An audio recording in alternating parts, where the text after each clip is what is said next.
Diduga terjebak dalam insiden kebakaran, sepasang suami istri di Palembang, Sumatera Selatan meninggal dunia.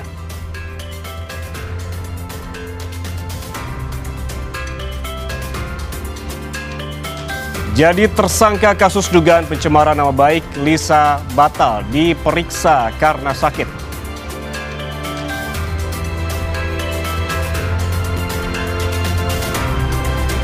Setahun pemerintahan, janji Presiden Prabowo Subianto soal penciptaan lapangan kerja dan membangun ekonomi kuat jadi salah satu penilaian Kabinet Merah Putih.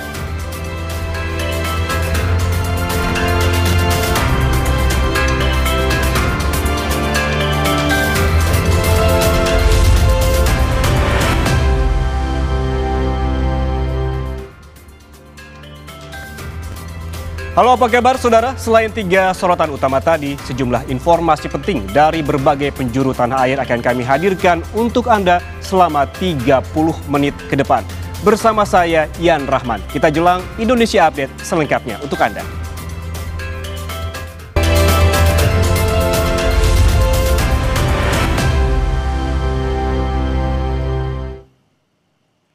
Kita ke informasi pertama, saudara. Diduga terjebak tak bisa menyelamatkan diri, sepasang suami istri meninggal dunia dalam insiden kebakaran di Jalan R. Sukamto, Palembang, Sumatera Selatan. Evakuasi terhadap korban berlangsung dramatis. Mobilnya lagi muter, depan Kobaran api membakar 3 rumah di Gang Kelinci, Jalan R. Sukamto, Kecamatan Kemuning, Kota Palembang, Sumatera Selatan. Api berasal dari lantai 2 salah satu rumah dan merambat ke 2 rumah lainnya. Rumah yang terbuat dari kayu ini membuat api cepat merambat. Akibat insiden ini, sepasang suami istri meninggal dunia. Keduanya ditemukan di lantai 2 rumah mereka. Diduga keduanya terjebak dan tak bisa menyelamatkan diri saat api membakar rumah mereka. Kedua jenazah dibawa ke Rumah Sakit Bayangkara Palembang untuk proses otopsi. Polrestabes Palembang masih menyelidiki penyebab kebakaran. Sabar. Masa habis yang rumah di bawah langsung naik ke atas, langsung ke sini. Sebelah tuh asap, jadinya kawanan itu masih utuh baju, jadi termakan asap. Posisinya ditemukan di kamar mandi. Informasi selanjutnya datang dari seorang pegawai honorer Disduk Capil Kabupaten Pinrang, Sulawesi Selatan yang diduga dianiaya seorang anggota DPRD Pinrang. Dugaan penganiayaan dipicu anggota DPRD yang merasa tidak dilayani. Saya tiralkan Ki, Pak. Jangan begitu, Pak. Jangan begitu. Saya honor di sini, Pak. Tapi saya tidak suka dia kasih begitu. Saya bicara baik-baik, Pak. Dugaan penganiayaan direkam oleh pegawai honorer Disduk Capil Pinrang. Anggota DPRD Pinrang awalnya datang ingin bertemu dengan sekretaris Disduk Capil Pinrang, namun merasa tidak dilayani dengan baik. Anggota DPRD tersebut kemudian marah dan diduga hendak menganiaya pegawai. Atas kejadian ini, kedua pihak saling melapor ke polisi. Dia datang dan dia bilang, dia bilang, ya sudah ya. Jadi saya bilang, jangan begitu Pak. Terus dia langsung maju ke depan. Jadi saya sudah merasa terancam. Dia sudah dia mau memang sedikit ingin mencekik, tapi karena saya mundur, jadi akhirnya terkesan dia di CCTV cuman menyentuh atau memegang leher saya. Tapi dia berencana mau memukul saya lagi dengan mengepalkan tangan seperti ini. Tapi karena saya bilang saya merekam, jadi dia tidak jadi memukul saya.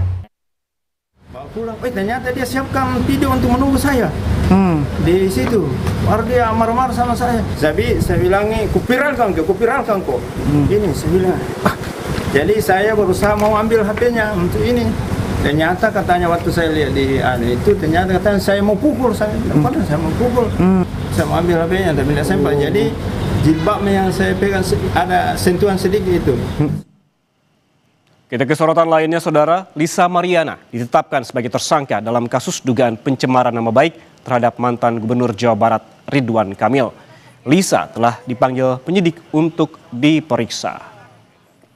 Lisa dijadwalkan diperiksa pada hari Senin ini sebagai tersangka kasus dugaan pencemaran nama baik.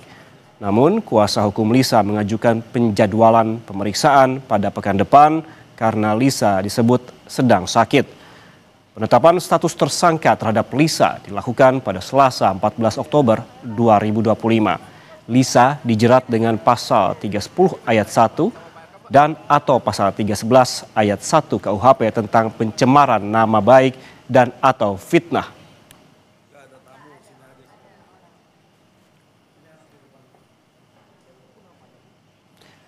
Dalam keterangan tertulis yang diterima oleh Kompas TV, Saudara, Kabag Penum Ropenmas Divhumas Polri Kombes RD Caniago ini membenarkan bahwa Lisa Mariana sedianya dipanggil penyidik untuk diperiksa pada hari ini sebagai tersangka.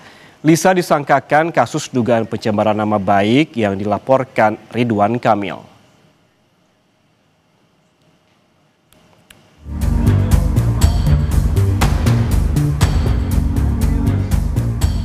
Perseteruan antara mantan Gubernur Jawa Barat Ridwan Kamil dan Lisa Mariana memasuki babak baru.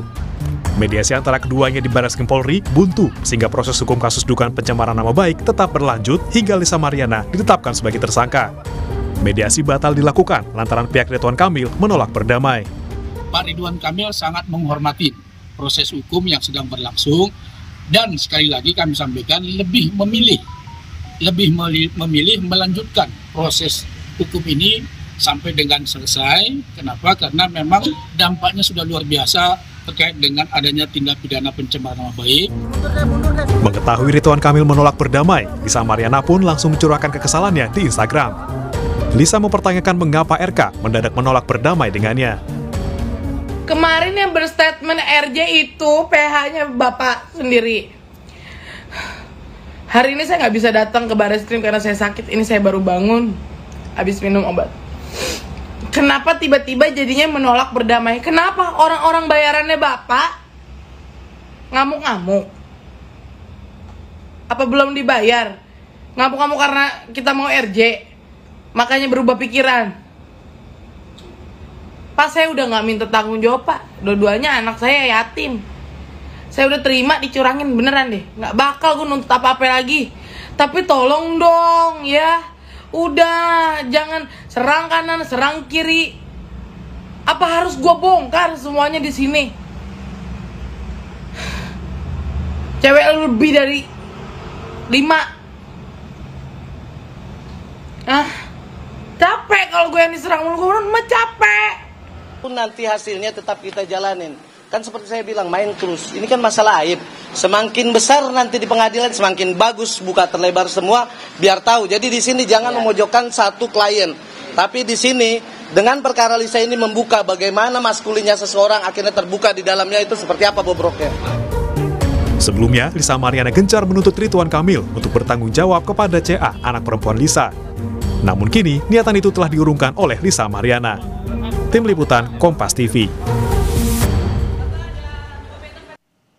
Informasi lain, Saudara, setahun pemerintahan Prabowo Gibran, sejumlah mahasiswa menggelar unjuk rasa di kawasan Patung Kuda Arjuna Wijaya, Jakarta Pusat.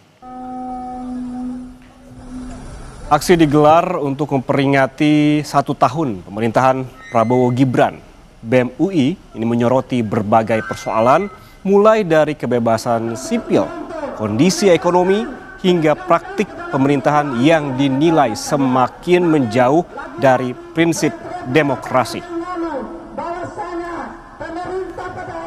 Dan Saudara, yang Anda saksikan saat ini merupakan BEM dari sejumlah universitas yang berkumpul dan juga ada yang berorasi untuk memperingati 1 tahun pemerintahan Prabowo Gibran.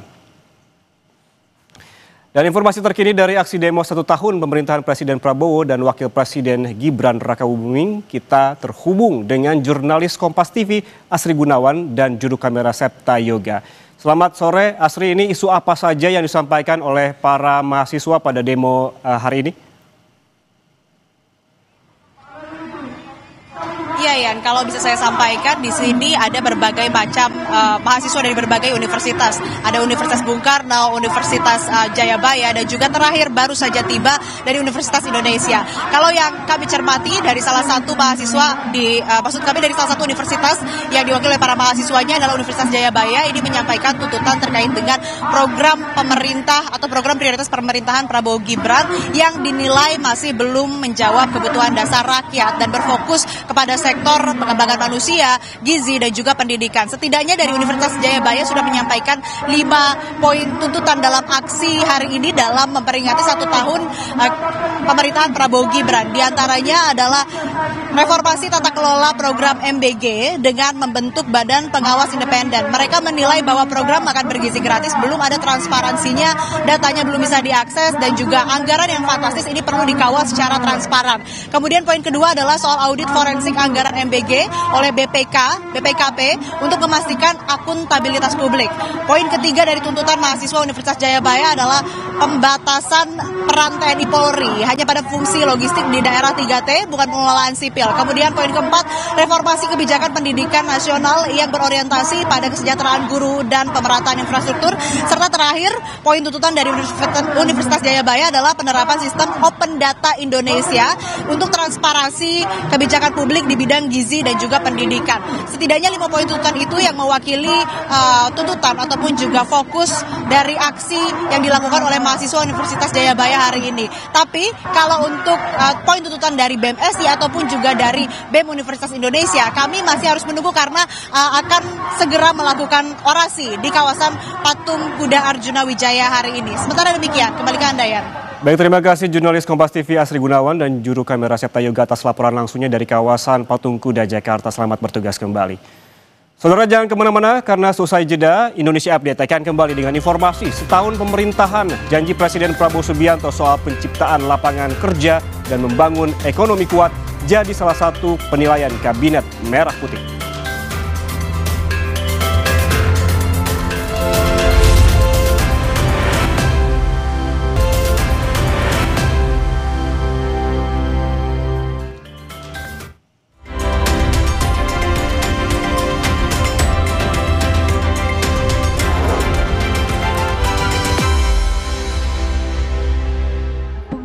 Sumpah Presiden Republik Indonesia.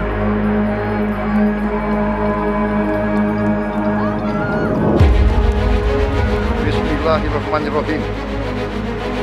Demi Allah, saya bersumpah akan memenuhi kewajiban Presiden Republik Indonesia dengan sebaik-baiknya dan seadil-adilnya, memegang teguh Undang-Undang Dasar dan menjalankan segala undang-undang dan peraturannya.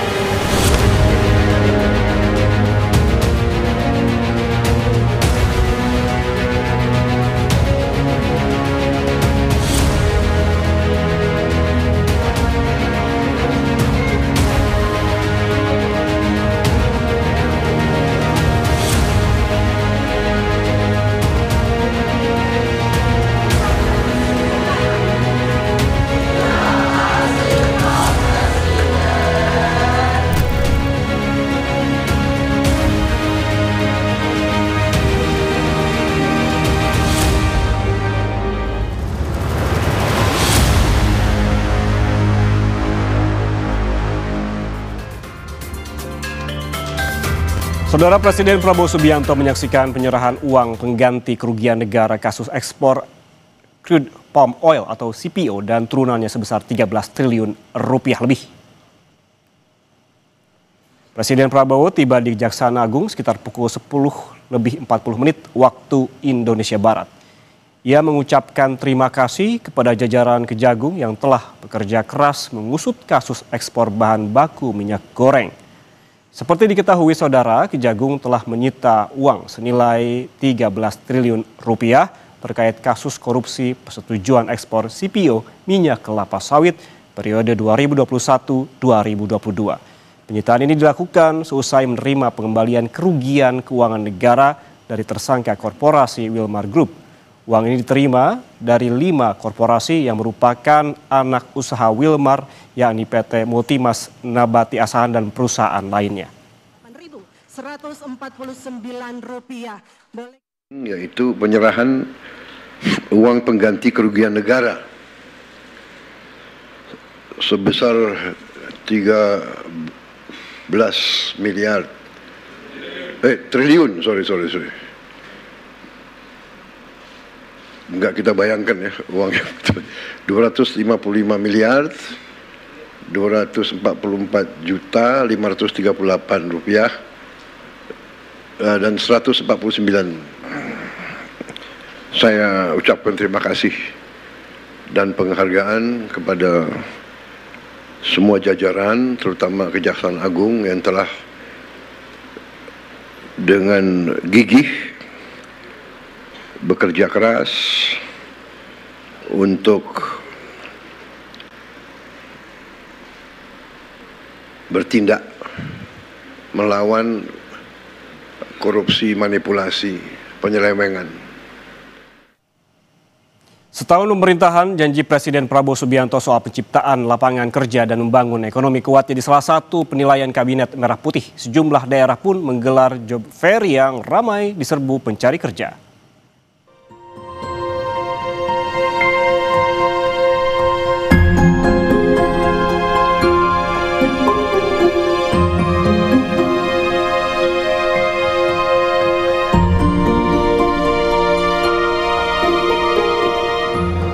Sudah bukan rahasia umum lagi, kini mencari kerja bukanlah perkara mudah. Bahkan banyak lulusan sarjana kini juga sulit mencari lapangan pekerjaan baru. Alhasil, gelaran job fair yang dilakukan sejumlah daerah laris manis diserbu pencari kerja. Salah satunya job fair di Plaza Jambu 2 Kota Bogor, Jawa Barat pada 15 hingga 17 Oktober 2025. 40 perusahaan dari dalam maupun luar negeri menawarkan lebih dari 6.000 lowongan pekerjaan. Yusuf Maulana, satu dari sekian banyak pencari kerja yang mencoba peruntungan di job fair Kota Bogor. Pria asal Sukabumi ini mengaku sudah lebih dari 3 bulan menganggur. Ia pun turut mengikuti job fair untuk mendapatkan posisi di salah satu perusahaan yang ikut membuka lowongan dalam job fair di Plaza Jambu 2 Kota Bogor.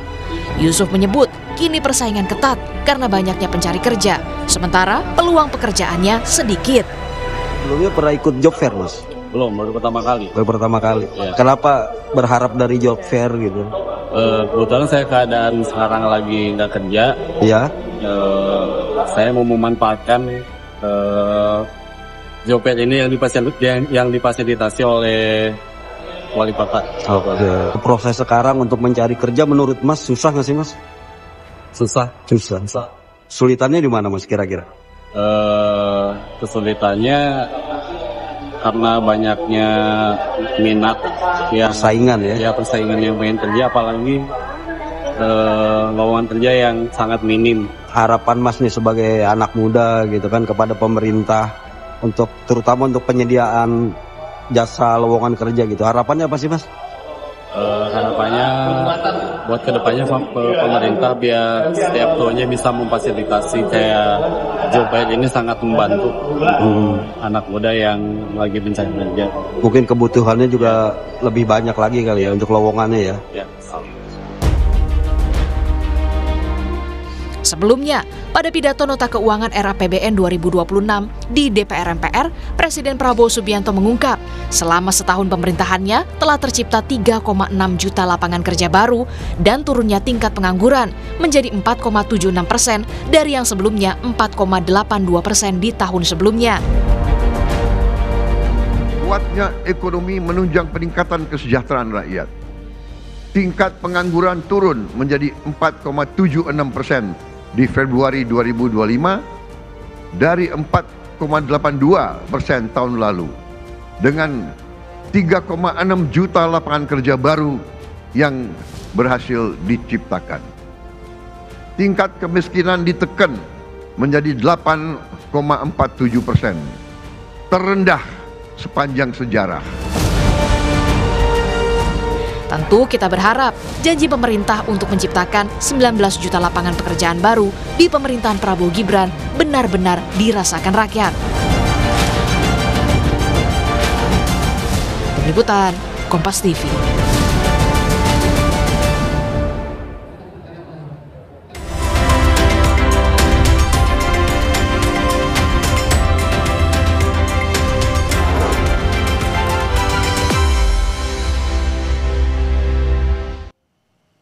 Saudara, 1 tahun pemerintahan Prabowo Gibran telah membukukan sejumlah pencapaian. Salah satunya pertumbuhan ekonomi 5,12%.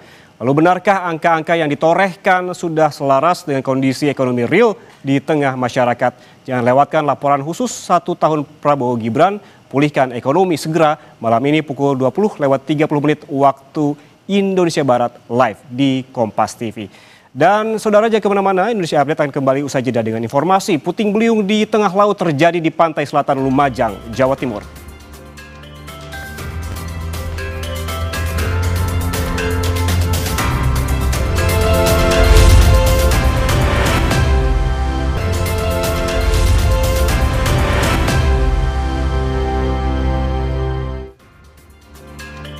Saudara, puting beliung di tengah laut terjadi di pantai selatan Lumajang, Jawa Timur. Meski tidak menimbulkan kerusakan, fenomena tersebut sempat membuat panik pengunjung pantai.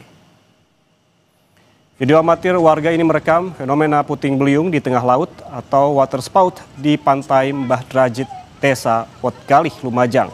Angin kencang membentuk pusaran vertikal selama 5 hingga 10 menit hingga membuat pengunjung pantai panik. Angin tersebut tidak mengarah ke daratan dan perlahan menuju ke arah barat daya. Meski tidak menimbulkan kerusakan, BPBD Lumajang mengimbau warga tetap waspada.